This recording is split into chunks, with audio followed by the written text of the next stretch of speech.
አሰላሙ አሌይኩም ወራህመቱላሂ ወበረካቱ። ሰላም ውድ ቻናሌ ቤተሰቦች እንዴት ናችሁ? ያለው አልሐምዱሊላህ ሰላም ነኝ። ዛሬም ብቅ ብያለሁ። በመጀመሪያ ለቻናሌ አዲስ የሆናችሁ ሰብስክራይብ በማድረግ ቤተሰብ ሆኑ። የቻናሌ ቤተሰቦች ደግሞ ላይክ፣ ሼር እያደረጋችሁ አበረታቱኝ።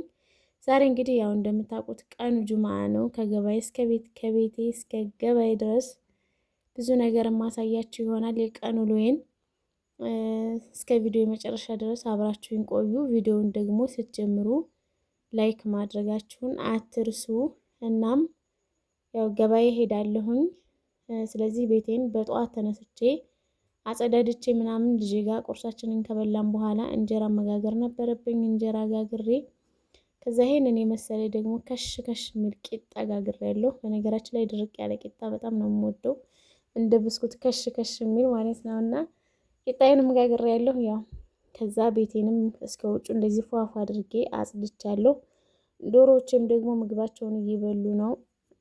ዝች ቤት ውስጥ ነው አስገብቻቸው የሚሄደው ማለት ነው ገበያ ሲሄድ፣ ምክንያቱም ከለቀቋቸው አውሬ ይበላብኛል። እና የዶሮዎችሽን ቤት አሳይኝ ያልሽኝ ልጅ ነበርሽ። የኔ የዶሮዎቼ ቤት ያው ለጊዜው ናት።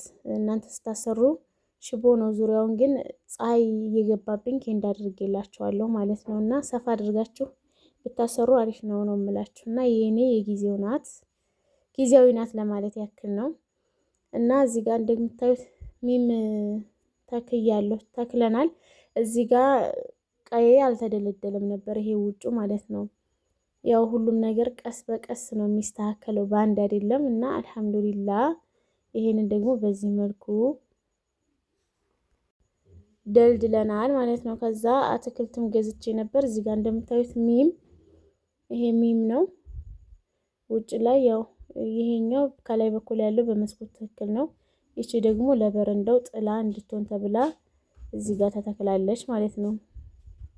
ባለፈው ሰራሁት ቪዲዮ ላይ ገበያ ስገዛ ሳይቻችኋለሁ። እዚህ ጋር ደግሞ ይቺ ሎሚ ናት። ሎሚዋን ከታች በኩል አድርገናታል። ውሃ ለማጠጣት እንዲመችም ደግሞ እንደዚህ አድርገንበታል። ጭና አዳም ማለት አለችኝ። እዚህ ጋር ደግሞ አንዲት እግር ቡና አለችኝ። ያው ለጊዜው ቦታ ስላላዘጋጀሁ ነው እንጂ ገዛለሁ ሌላም ማለት ነው። እና በዚህ መልኩ ተክለናል ውጭ ላይ ያለውን ማለት ነው። እነዚህ ደግሞ ያልተተከሉ ናቸው፣ ገና ቦታ አልተገኘላቸውም። ከዛ ያው ገበያ ሄጃለሁኝ። ዛሬ ሞሰብ እገዛለሁኝ፣ አንድ ሞሰብ ማለት ነው ለእህቴ አንድ ሞሰብ እና የእንጀራ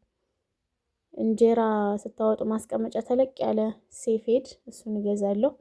እንደምታዩት እዚህ ጋር የምታምር ሞሰብ ናት፣ ክሽን ያለች ማለት ነው። አያችኋት? ይችን ሞሰብ ነው የገዛሁላት። ገዝቼ አስቀምጫት ሌላ ገበያ ልገብይ ሂጄ የሆነ ሰውዬ መጥቶ በቃ አይኔ አርፎባታል ልግዛሽ አለኝ። ኧረ እኔ ታዝዤ ነው ለሰው ነው የገዛሁት አልኩትና የምታምር ናት በነገራችን ላይ። ከዛ ይቺን ሞሰብ 5000 ብር ገዝቻታለሁ ማለት ነው። ገዝቼላታለሁኝ። አዲስ አበባ ነው የምልከው። ከዛ እዚህ ጋር ደግሞ እንደምታዩት አልጋ አለ። ይሄ አልጋ ሜትር ከ50 ነው። እስኪ የዚህን የአልጋ ዋጋ ልንገራችሁ፣ ማሰራት የምትፈልጉ ልጆች ልትኖሩ ስለምችሉ ማለት ነው። እና ደግሞ ብዙ ጊዜ አሁን ይሄ አልጋ እንደምታዩት 2 ኮሜዲኖ አለው። ሜትር ከ50 ነው። 55,000 ብር ነው ብቻውን ማለት ነው። የኔ 2 ኮሜዲኖ ጋር አልጋው። ይችኛዋ ደግሞ መልበሻዋ 20,000 ብር ናት። ሁለቱ ነው 75,000 ብር ማለት ነው። እና አንዳንድ ልጆች ደግሞ እንደዚህ ፎቶ ትልኩልኝና እውነት ለመናገር እኔ መጠየቁ ራሱ አሁን ሸም እየያዘኝ ነው። ይሄን ጠይቂ፣ ይሄን ጠይቂ፣ ይሄን ጠይቂ ትሉኝና እሺ ብዬ ያን ሁሉ ጠይቄ ሰው አስመርሬ እናንተ ግን በዛው ትጠፋላችሁ። ለዛም በቃ ማሰራት የምትፈልጉ ልጆች ብቻ አውሩኝ ውዶችዬ፣ እንደው በአላህ ይዣችኋለሁኝ፣ አታድርቁኝ። ለምን ድካም ነው በቃ ይሄ ማለት ነው። እኔም ደግሞ ሸም እየያዘኝ ነው። ለአንድ ለሁለት ሰው ጠይቄው ሳላሰራ ቀርቼ እንደገና ደግሞ ድጋሜ ሄጄ ያንን ሰውዬ ለመጠየቅ እኔ ለራሴ ሸም እየያዘኝ ስለሆነ ማለት ነው። ለእኔም ደግሞ ድካም ነው። ስለዚህ እናንተ ወስናችሁ እቃም ሆነ እንደዚህ የፈርኒቸርም እቃም ሆነ ሌላም የሚገዛላችሁ ነገር ሲኖር ወስናችሁ ነው እኔ ጋር መምጣት ያለባችሁ ማለት ነው። እና ከዛ እቤቴ መጥቻለሁኝ ገበያን ጨርሼ እንደዚህ ስላልኳችሁ በሌላ ነገር እንዳታስቡት ውድ እህቶቼ፣ ያው እኔንም ትረዱኛላችሁ ብዬ ስለማስብ ነው። ማለቴ ያው አንዳንድ ልጆችም ደግሞ እንደዚህ ትመጡና እቃ አጽፋችሁኝ የዚህ ዋጋ እንዴት ነው እንደዚህ ነው ብላችሁኝ ያንን ዋጋ ጠይቄ የምትፈልጉትን ነገር አጽፋችሁኝ ምናምን አውርታችሁኝ በቃ ብዙ ሰዓት ወስዳችሁ አውርታችሁኝ ስታበቁ በዛው ትጠፋላችሁ። የአንዱን ዋጋ ስነግራችሁ ደግሞ የሌላ ትጠይቁኛላችሁ። እንደኔ የሚመስለኝ በቃ እናንተ እኔ ጋር የምትመጡት ዋጋውን ለማወቅ ያህል ነው እና ለእኔም ድካም እንዳይሆንብኝ እያሰባችሁ ልላችሁ ነው። እናም ያው ገበያን ጨርሼ ቤት መጥቻለሁ። ምሳዬን እየሰራሁ ነው በዚህ መልኩ። ከዛ ምሳችን ደርሶ ተሰርቶ አልቆ ደርሶ ምሳችንን በልተናል።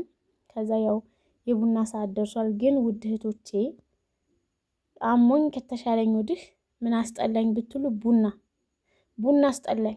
በቃ ዝም ብዬ እንደዚህ አጨጭስበታለሁ እንጂ ለቤቱ አፈላበታለሁ ምናምን እንጂ ስጠጣው ራሱ እያንቀጠቀጠኝ ነው። ሽታው ራሱ ነው ያስጠላኝ ማለት ነው። ህመሙ አልተወኝም። ሰዓቱ ሲያልፍ ራሴን ያመኛል። ግን እንዴት አድርጌ ልጠጣው? በቃ ምን ልበላችሁ፣ ቡናውን አስጠልቶኝ ነው ሄደው። እንደዛ ሰፍ ብዬ የምጠጣው ቡና ነው እንዴ እናንተዬ? ቢስሚላህ ብቻ አልሐምዱሊላህ። እንኳንም ያ ሁሉ ህመም ለቀቀኝ እንጂ የቡናው ቀላል ነው እና ቡና አስጠልቶኛል እላቸዋለሁ። ብቻ እንደዚህ ሰዓት ደርሶ ምናምን ፈራርሼ ምናምን ቡና አፍልቼ እስከምጠጣ ነበር የምቸኩለው። በቃ የሌለ ሱሰኛ ሆነሻል እስከሚል ድረስ ማለት ነው። አሁን ግን በቃ ሳየው ራሱ ያንቀጠቅጠኛል አልኳችሁ። ብቻ አልሐምዱሊላ። በደንብ ተሽሎሻል ወይ የምትሉ ልጆች፣ አዎ አልሐምዱሊላ አሁን በደንብ ተሽሎኛል፣ ደህና ነኝ እላችኋለሁኝ። የዛሬው ቪዲዮ ይህን ይመስል ነበር።